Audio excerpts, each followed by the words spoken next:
श्रीवैरिनाशं कालिकाकवचम्। श्रीगणेशाय नमः। ॐ अस्य श्रीकालिकाकवचस्य भैरवऋषिः अनुष्टुप् छन्दः। श्रीकालिका देवता शत्रुसंहारार्थजपे विनियोगः। ध्यानम्। ॐ ध्यायेत् कालीं महामायां त्रिनेत्रां बहुरूपिणीं चतुर्भुजां लज्जजीवां पूर्णचन्द्रनिभाननां नीलोत्पलदलश्यामां शत्रुसंघविदारिणीं नरमुण्डं तथा खड्गं कमलं च वरं तथा निर्भयां रक्तवदनां दृष्ट्रालीघोररूपिणीं साटहासाननां देवीं सर्वदां च दिगम्बरीं शवासनस्थितां कालीं मुण्डमाला विभूषिताम् इति ध्यात्वा महाकालीं ततस्तु कवचं पठेत्। ॐ कालिका घोररूपाढ्या सर्वकामप्रदा शुभा सर्वदेवस्तुता देवी शत्रुनाशं करोतु मे। ॐ ह्रीं ह्रीं रूपिणीं चैव ह्रां ह्रीं ह्रां रूपिणीं तथा ह्रां ह्रीं शौं शौं स्वरूपा सा सदा शत्रून् विदारयेत्। श्रीं ह्रीं ऐं रूपिणी देवी भवबन्धविमोचनी। हुं रूपिणी महाकाली रक्षास्मान् देवी सर्वदा। यया शुम्भो हतो दैत्यो निशुम्भस्य महासुरः वैरिनाशाय वन्दे तां कालिकां शङ्करप्रियां। ब्राह्मी शैवी वैष्णवी च वाराही नारसिंहिका कौमार्येन्द्री च चामुण्डा खादन्तु मम विद्विषः।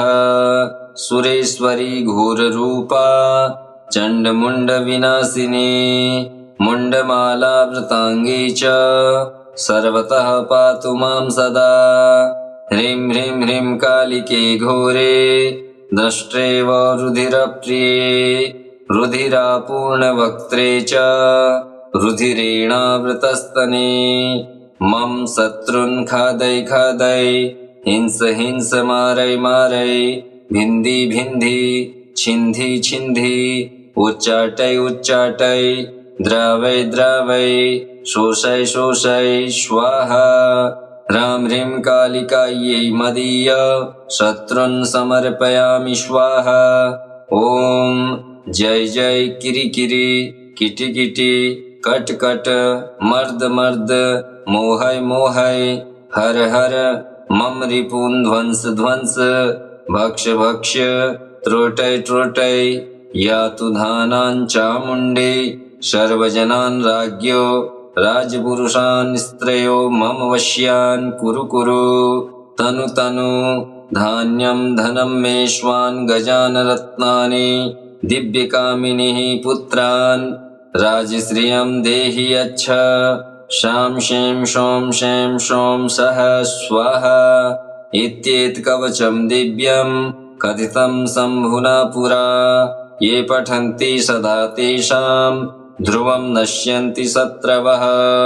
वैरिणः प्रलयं यान्ति व्याधिताया भवन्ति बलहीना पुत्रहीना शत्रवस्तस्य सर्वदा। सहस्रपठना सिद्धि कवचस्य भवेत् तदा तत्कार्याणि च सिद्ध्यन्ति यथा शङ्करभासितम्। शंसानाङ्गारमादाय चूर्णं कृत्वा प्रयत्नतः पादोदकेन पृष्ट्वा लिखेल्लोहशलाकया भूमौ शत्रून् हीनरूपा नुत्तरा शिरस्तथा हस्तं दत्त्वा तु हृदये कवचं तु स्वयं पठेत्। शत्रौ प्राणप्रियष्ठां तु कुर्यान्मन्त्रेण मन्त्रवेत्। अन्याद्रस्त्रं प्रहारेण शत्रो गच्छ यमक्षयम्। ज्वलदङ्गारतापेन भवन्ति ज्वरिता भृशम् प्रोञ्छन्नेरवामपादेन दरिद्रो भवति ध्रुवम् वैरिनाशकरं प्रोक्तं कवचं वश्यकारकम् परमेश्वर्यदं चैव पुत्रपौत्रादिवृद्धिदम् प्रभातसमये चैव पूजाकाले च यत्नतः सायंकाले तथा पाठास् सर्वसिद्धिर्भवेद्ध्रुवम् शत्रुरुच्चाटनं याति देशाद्वा विच्युतो भवेत् पञ्चाकिंकर्तामेति सत्यं सत्यं न संशयः शत्रुनाशकरे देवी सर्वसम्पत्करे शुभे सर्वदेवस्तुते देवी कालिके त्वां नमाम्यहम्। ॐ ध्यायेत् कालीं महामायां त्रिनेत्रां बहुरूपिणीं चतुर्भुजां लज्जजीवां पूर्णचन्द्रनिभाननां नीलोत्पलदलश्यामां शत्रुसङ्घविदारिणीं नरमुण्डं तथा खड्गं कमलं च वरं तथा निर्भयां रक्तवदनां दृष्ट्रालीघोररूपिणीं साटहासाननां देवीं सर्वदां च दिगम्बरीं शवासनस्थितां कालीं मुण्डमाला विभूषिताम् इति ध्यात्वा महाकालीं ततस्तु कवचं पठेत्। ॐ कालिका घोररूपाढ्या सर्वकामप्रदा शुभा सर्वदेवस्तुता देवी शत्रुनाशं करोतु मे। ॐ ह्रीं ह्रीं रूपिणीं चैव ह्रां ह्रीं ह्रां रूपिणीं तथा ह्रां ह्रीं शौं शौं स्वरूपा सा सदा शत्रून् विदारयेत्। श्रीं ह्रीं ऐं रूपिणी देवी भवबन्धविमोचनी हुं रूपिणी महाकाली रक्षास्मान् देवी सर्वदा यया शुम्भो हतो दैत्यो निशुम्भस्य महासुरः वैरिनाशाय वन्दे तां कालिकां शङ्करप्रियां ब्राह्मी शैवी वैष्णवी च वाराही नारसिंहिका कौमार्येन्द्री च चामुण्डा खादन्तु मम विद्विषः सुरेश्वरी घोररूपा चण्डमुण्डविनाशिनी मुण्डमालावृताङ्गी च सर्वतः पातु मां सदा। ह्रीं ह्रीं ह्रीं कालिके घोरे दष्ट्रेव रुधिरप्रिये रुधिरापूर्णवक्त्रे च रुधिरेणावृतस्तने मम शत्रून् खादय खादय हिंस हिंस मारय मारय भिन्धि भिन्धि छिन्धि छिन्धि उच्चाटय उच्चाटय द्रावय द्रावय शोषय शोषय स्वाहा। ह्रां ह्रीं कालिकायै मदीय शत्रून् समर्पयामि स्वाहा। ॐ जय जय किरि किरि किटि किटि कट कट मर्द मर्द मोहय मोहय हर हर मम रिपून् ध्वंस ध्वंस भक्ष भक्ष त्रोटय त्रोटय यातु धानान् चामुण्डे सर्वजनान् राज्ञो राजपुरुषान् स्त्रयो मम वश्यान् कुरु कुरु तनु तनु धान्यं धनं मेष्वान् गजान् रत्नानि दिव्यकामिनीः पुत्रान् राजश्रियं देहि यच्छ शां शें शौं शें शौं सः स्वाहा इत्येतत्कवचं दिव्यं कथितं शम्भुना पुरा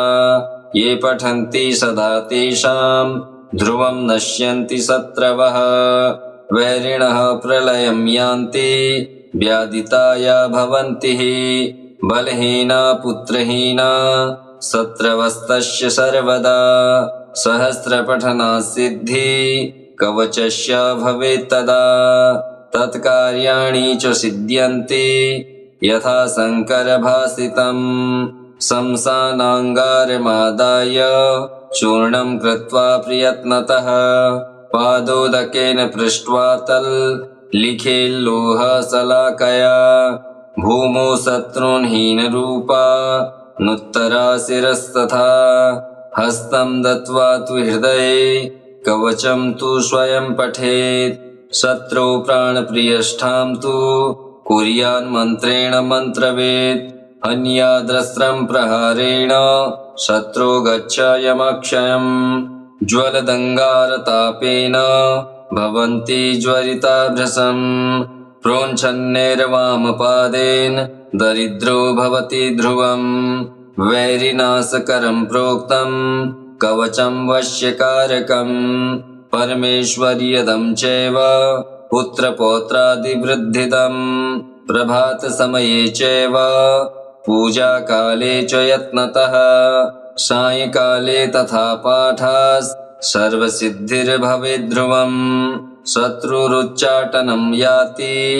देशाद्वा विच्युतो भवेत् पञ्चाकिंकर्तामेति सत्यं सत्यं न संशयः शत्रुनाशकरे देवी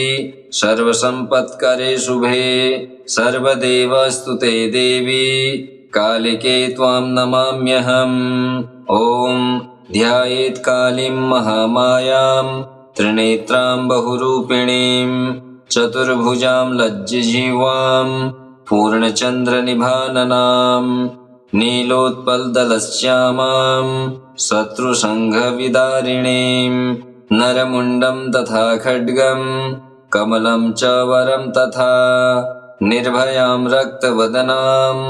दृष्ट्रालीघोररूपिणीं साटहासाननां देवीं सर्वदां च दिगम्बरीं शवासनस्थितां कालीं मुण्डमाला विभूषिताम् इति ध्यात्वा महाकालीं ततस्तु कवचं पठेत् ॐ कालिका घोररूपाढ्या सर्वकामप्रदा शुभा सर्वदेवस्तुता देवी शत्रुनाशं करोतु मे ॐ ह्रीं ह्रीं रूपिणीं चैव ह्रां ह्रीं ह्रां रूपिणीं तथा ह्रां ह्रीं शौं शौं स्वरूपा सा सदा शत्रून् विदारयेत् श्रीं ह्रीं ऐं रूपिणी देवी भवबन्धविमोचनी हुं रूपिणी महाकाली रक्षास्मान् देवी सर्वदा यया शुम्भो हतो दैत्यो निशुम्भस्य महासुरः वैरिनाशाय वन्दे तां कालिकां शङ्करप्रियां ब्राह्मी शैवी वैष्णवी च वाराही नारसिंहिका कौमार्येन्द्री च चामुण्डा खादन्तु मम विद्विषः सुरेश्वरी घोररूपा चण्डमुण्डविनाशिनी मुण्डमालावृताङ्गी च सर्वतः पातु मां सदा ह्रीं ह्रीं ह्रीं कालिके घोरे दष्ट्रेव रुधिरप्रिये रुधिरापूर्णवक्त्रे च रुधिरेणावृतस्तने मम शत्रून् खादय खादय हिंस हिंस मारय मारय भिन्धि भिन्धि छिन्धि छिन्धि उच्चाटय उच्चाटय द्रावय द्रावय शोषय शोषय स्वाहा ह्रां ह्रीं कालिकायै मदीय शत्रून् समर्पयामि स्वाहा ॐ जय जय किरि किरि किटि किटि कट कट मर्द मर्द मोहय मोहय हर हर मम रिपून् ध्वंस ध्वंस भक्ष भक्ष त्रोटय त्रोटय यातु धानान् चामुण्डे सर्वजनान् राज्ञो राजपुरुषान् स्त्रयो मम वश्यान् कुरु कुरु तनु तनु धान्यं धनं मेष्वान् गजान् रत्नानि दिव्यकामिनीः पुत्रान् राजश्रियं देहि यच्छ शां शें शों शें शों सः स्वाहा इत्येतत्कवचं दिव्यं कथितं शम्भुना पुरा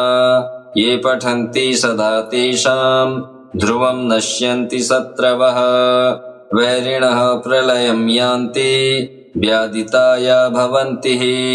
बलहीना पुत्रहीना शत्रवस्तस्य सर्वदा सहस्रपठना सिद्धि कवचस्य भवेत् तदा तत्कार्याणि च सिद्ध्यन्ति यथा शङ्करभासितम् शंसानाङ्गारमादाय चूर्णं कृत्वा प्रयत्नतः पादोदकेन पृष्ट्वा तल्लिखेल्लोहशलाकया भूमौ शत्रून् हीनरूपा नुत्तरा शिरस्तथा हस्तं दत्त्वा तु हृदये कवचं तु स्वयं पठेत् शत्रौ प्राणप्रियष्ठां तु कुर्यान्मन्त्रेण मन्त्रवेत् अन्याद्रस्त्रं प्रहारेण शत्रो गच्छायमक्षयम् ज्वलदङ्गारतापेन भवन्ति ज्वरिताभ्रशम् प्रोञ्छन्नेर्वामपादेन दरिद्रो भवति ध्रुवम् वैरिनाशकरं प्रोक्तं कवचं वश्यकारकम् परमेश्वर्यदं चैव पुत्रपौत्रादिवृद्धिदम् प्रभातसमये चैव पूजाकाले च यत्नतः सायंकाले तथा पाठास् सर्वसिद्धिर्भवेद्ध्रुवम् शत्रुरुच्चाटनं याति देशाद्वा विच्युतो भवेत् पञ्चाकिंकर्तामेति सत्यं सत्यं न संशयः शत्रुनाशकरे देवी सर्वसम्पत्करे शुभे सर्वदेवस्तुते देवी कालिके त्वां नमाम्यहम् ॐ ध्यायेत् कालीं महामायां त्रिनेत्रां बहुरूपिणीं चतुर्भुजां लज्जजीवां पूर्णचन्द्रनिभाननां नीलोत्पलदलश्यामां शत्रुसङ्घविदारिणीं नरमुण्डं तथा खड्गं कमलं च वरं तथा निर्भयां रक्तवदनां द्रष्ट्रालीघोररूपिणीं साटहासाननां देवीं सर्वदां च दिगम्बरीं शवासनस्थितां कालीं मुण्डमाला विभूषिताम् इति ध्यात्वा महाकालीं ततस्तु कवचं पठेत् ॐ कालिका घोररूपाढ्या सर्वकामप्रदा शुभा सर्वदेवस्तुता देवी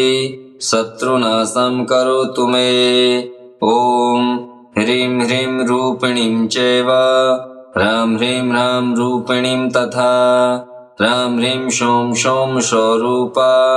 सा सदा शत्रून् विदारयेत् श्रीं ह्रीं ऐं रूपिणी देवी भवबन्धविमोचनी हुं रूपिणी महाकाली रक्षास्मान् देवी सर्वदा यया शुम्भो हतो दैत्यो निशुम्भस्य महासुरः वैरिनाशाय वन्दे तां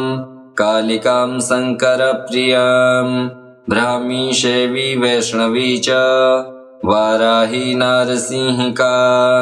कौमार्येन्द्री च चामुण्डा खादन्तु मम विद्विषः सुरेश्वरी घोररूपा चण्डमुण्डविनाशिनी मुण्डमालावृताङ्गी च सर्वतः पातु मां सदा ह्रीं ह्रीं ह्रीं कालिके घोरे दष्ट्रेव रुधिरप्रिये रुधिरापूर्णवक्त्रे च रुधिरेणावृतस्तने मम शत्रून् खादय खादय हिंस हिंस मारय मारय भिन्धि भिन्धि छिन्धि छिन्धि उच्चाटय उच्चाटय द्रावय द्रावय शोषय शोषय स्वाहा ह्रां ह्रीं कालिकायै मदीय शत्रून् समर्पयामि स्वाहा ॐ जय जय किरि किरि किटि किटि कट कट मर्द मर्द मोहय मोहय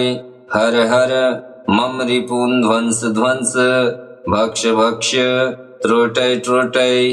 यातु धानान् चामुण्डे सर्वजनान् राज्ञो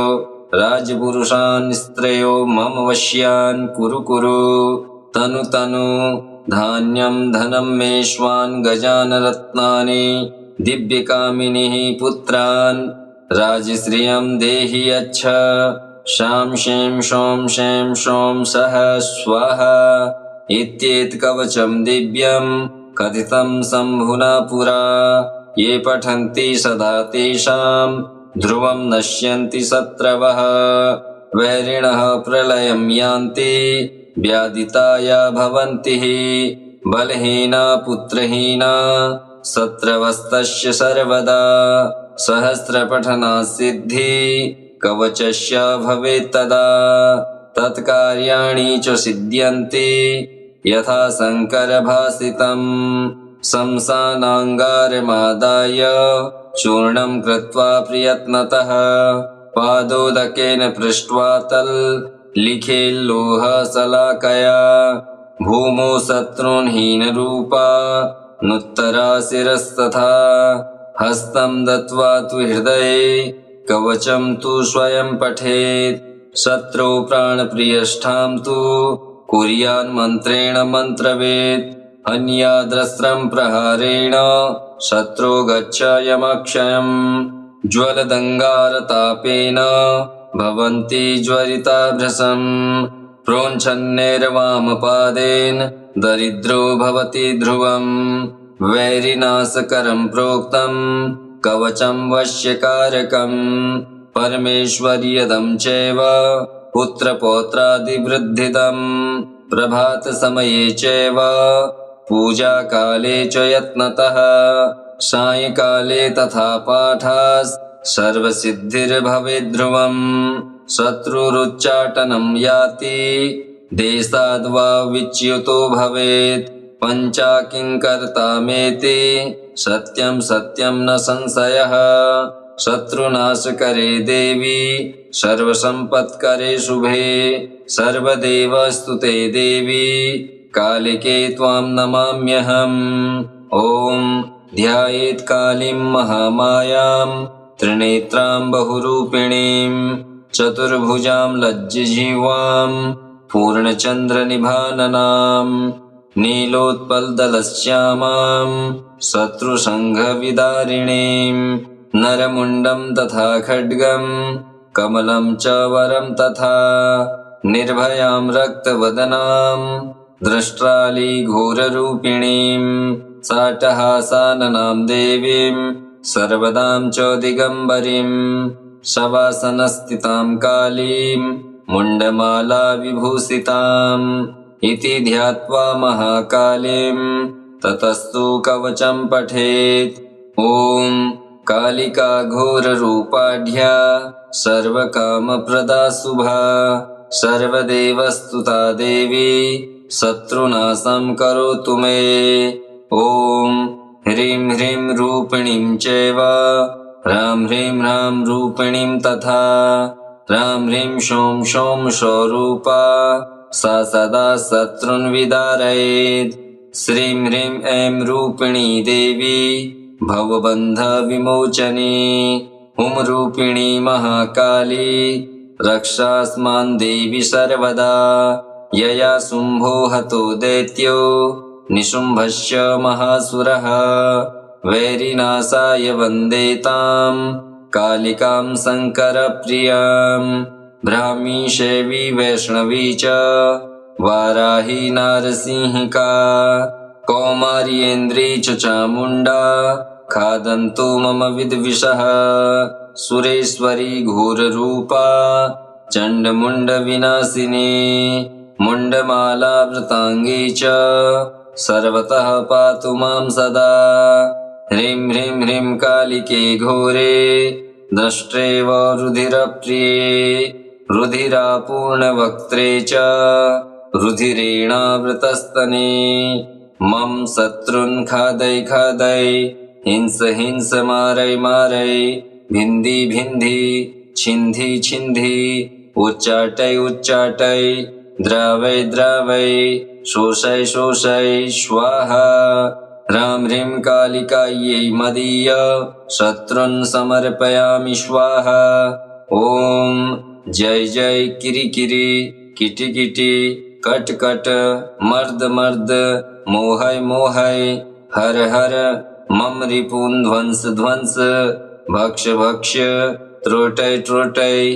यातु धानान् चामुण्डे सर्वजनान् राज्ञो राजपुरुषान् स्त्रयो मम वश्यान् कुरु कुरु तनु तनु धान्यं धनं मेष्वान् गजान् रत्नानि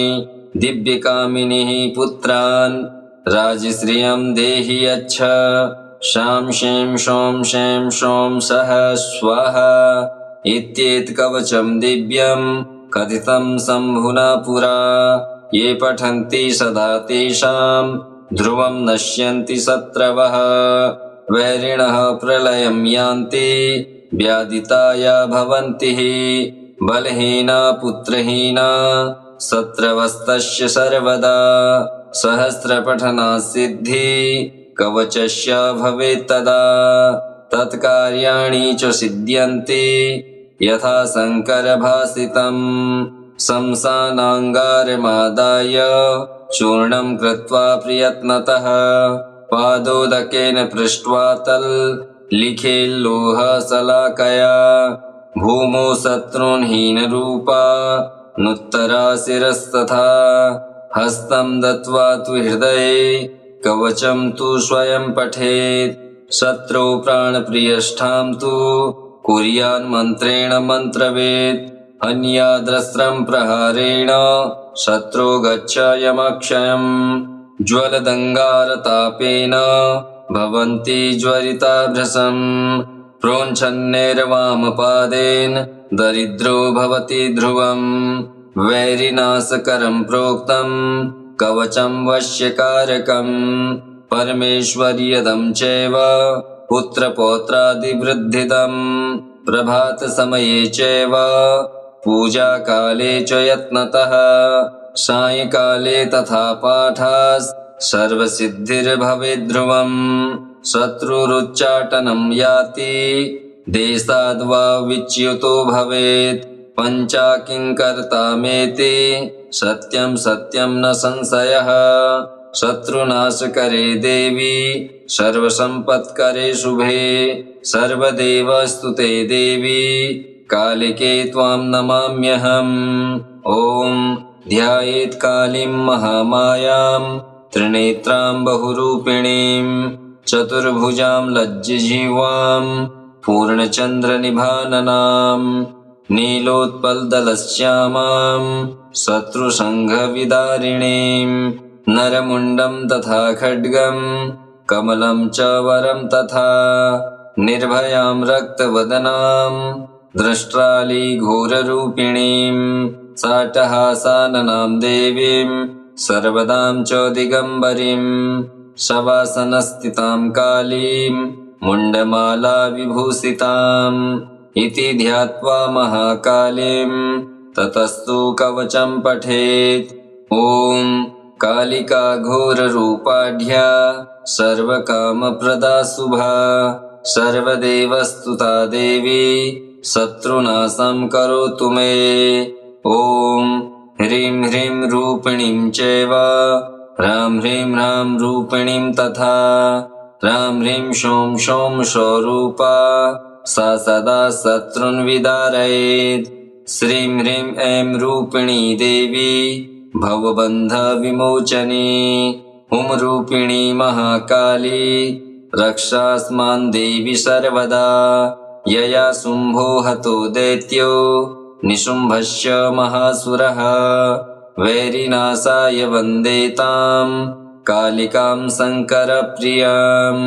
ब्राह्मी शैवी वैष्णवी च वाराही नारसिंहिका कौमार्येन्द्री च चामुण्डा खादन्तु मम विद्विषः सुरेश्वरी घोररूपा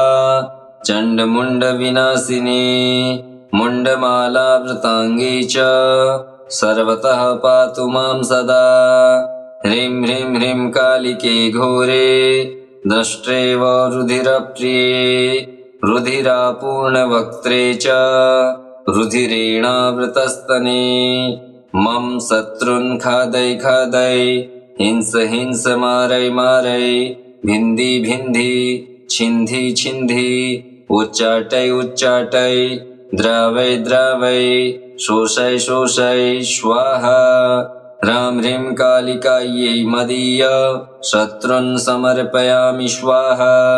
ॐ जय जय किरि किरि किटि किटि कट कट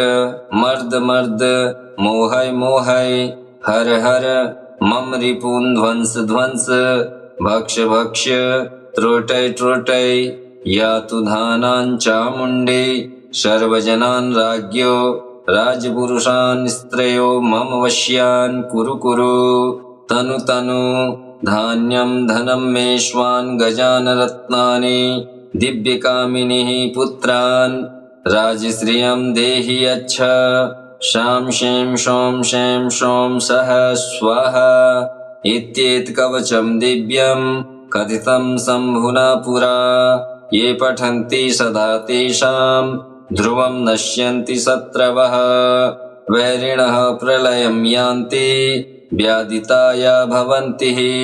बलहीना पुत्रहीना शत्रवस्तस्य सर्वदा सहस्रपठना सिद्धि कवचस्य भवेत् तदा तत्कार्याणि च सिद्ध्यन्ति यथा शङ्करभासितम् शंसानाङ्गारमादाय चूर्णं कृत्वा प्रयत्नतः पादोदकेन पृष्ट्वा लिखेल्लोहशलाकया भूमौ शत्रून् हीनरूपा नुत्तरा शिरस्तथा हस्तं दत्त्वा तु हृदये कवचं तु स्वयं पठेत् शत्रौ प्राणप्रियष्ठां तु कुर्यान्मन्त्रेण मन्त्रवेत् अन्याद्रस्त्रं प्रहारेण शत्रो गच्छयमक्षयम् ज्वलदङ्गारतापेन भवन्ति ज्वरिताभ्रशम् प्रोञ्छन्नेर्वामपादेन दरिद्रो भवति ध्रुवम् वैरिनाशकरं प्रोक्तं कवचं वश्यकारकम् परमेश्वर्यदं चैव पुत्रपौत्रादिवृद्धिदम् प्रभातसमये चैव पूजाकाले च यत्नतः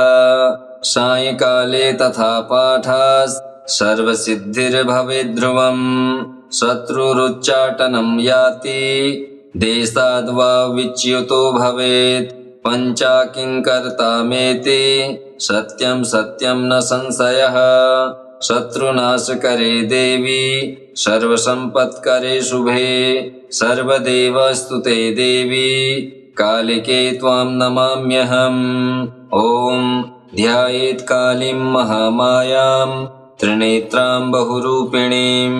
चतुर्भुजां लज्जजीवां पूर्णचन्द्रनिभाननां नीलोत्पलदलश्यामां शत्रुसङ्घविदारिणीं नरमुण्डं तथा खड्गं कमलं च वरं तथा निर्भयां रक्तवदनां दृष्ट्रालीघोररूपिणीं साटहासाननां देवीं सर्वदां च दिगम्बरीं शवासनस्थितां कालीं मुण्डमाला विभूषिताम् इति ध्यात्वा महाकालीं ततस्तु कवचं पठेत् ॐ कालिका घोररूपाढ्या सर्वकामप्रदा शुभा सर्वदेवस्तुता देवी शत्रुनाशं करोतु मे ॐ ह्रीं ह्रीं रूपिणीं चैव ह्रां ह्रीं ह्रां रूपिणीं तथा ह्रां ह्रीं शों शों स्वरूपा सा सदा शत्रून् विदारयेत् श्रीं ह्रीं ऐं रूपिणी देवी भवबन्धविमोचनी हुं रूपिणी महाकाली रक्षास्मान् देवी सर्वदा यया शुम्भो हतो दैत्यो निशुम्भस्य महासुरः वैरिनाशाय वन्दे तां कालिकां शङ्करप्रियां ब्राह्मी शैवी वैष्णवी च वाराही नारसिंहिका कौमार्येन्द्री च चामुण्डा खादन्तु मम विद्विषः सुरेश्वरी घोररूपा चण्डमुण्डविनाशिनी मुण्डमालावृताङ्गी च सर्वतः पातु मां सदा ह्रीं ह्रीं ह्रीं कालिके घोरे दष्ट्रेव रुधिरप्रिये रुधिरापूर्णवक्त्रे च रुधिरेणावृतस्तने मम शत्रून् खादय खादय हिंस हिंस मारय मारय भिन्धि भिन्धि छिन्धि छिन्धि उच्चाटय उच्चाटय द्रावय द्रावय शोषय शोषय स्वाहा। ह्रां ह्रीं कालिकायै मदीय शत्रुन् समर्पयामि स्वाहा। ॐ जय जय किरिकिरि किटिकिटि कट कट मर्द मर्द मोहय मोहय हर हर मम रिपून् ध्वंस ध्वंस भक्ष भक्ष त्रोटय त्रोटय यातु धानान् चामुण्डे सर्वजनान् राज्ञो राजपुरुषान् स्त्रयो मम वश्यान् कुरु कुरु। तनु तनु धान्यं धनं मे श्वान् गजान् रत्नानि दिव्यकामिनीः पुत्रान् राजश्रियं देहि यच्छ। शां शीं शों शें शों सः स्वाहा इत्येतत्कवचं दिव्यं कथितं शम्भुना पुरा। ये पठन्ति सदा तेषां ध्रुवं नश्यन्ति शत्रवः। वैरिणः प्रलयं यान्ति व्याधिताया भवन्ति बलहीना पुत्रहीना शत्रवस्तस्य सर्वदा। सहस्रपठना सिद्धि कवचस्य भवेत् तदा। तत्कार्याणि च सिद्ध्यन्ति यथा शङ्करभासितम्। शंसानाङ्गारमादाय चूर्णं कृत्वा प्रयत्नतः पादोदकेन पृष्ट्वा तल्लिखेल्लोहशलाकया। भूमौ शत्रून् हीनरूपा नुत्तरा शिरस्तथा। हस्तं दत्त्वा तु हृदये कवचं तु स्वयं पठेत्। शत्रौ प्राणप्रियष्ठां तु कुर्यान्मन्त्रेण मन्त्रवेत्। अन्याद्रस्त्रं प्रहारेण शत्रो गच्छयमक्षयम्। ज्वलदङ्गारतापेन भवन्ति ज्वरिता भृशम्। प्रोञ्छन्नेर्वामपादेन दरिद्रो भवति ध्रुवम्। वैरिनाशकरं प्रोक्तं कवचं वश्यकारकम्। परमेश्वर्यदं चैव पुत्रपौत्रादिवृद्धिदम्। प्रभातसमये चैव पूजाकाले च यत्नतः। सायंकाले तथा पाठास् सर्वसिद्धिर्भवेद्ध्रुवम्। शत्रुरुच्चाटनं याति देशाद्वा विच्युतो भवेत्। पञ्चाकिंकर्तामेति सत्यं सत्यं न संशयः। शत्रुनाशकरे देवी सर्वसम्पत्करे शुभे। सर्वदेवस्तुते देवी कालिके त्वां नमाम्यहम्। श्रीरुद्रयामले कालिकाकल्पे वैरिहं शंसानकाल्या कालिकाकवचम्। श्रीकालिकार्पणमस्तु। ॐ श्रीकालिकादेव्यै नमः।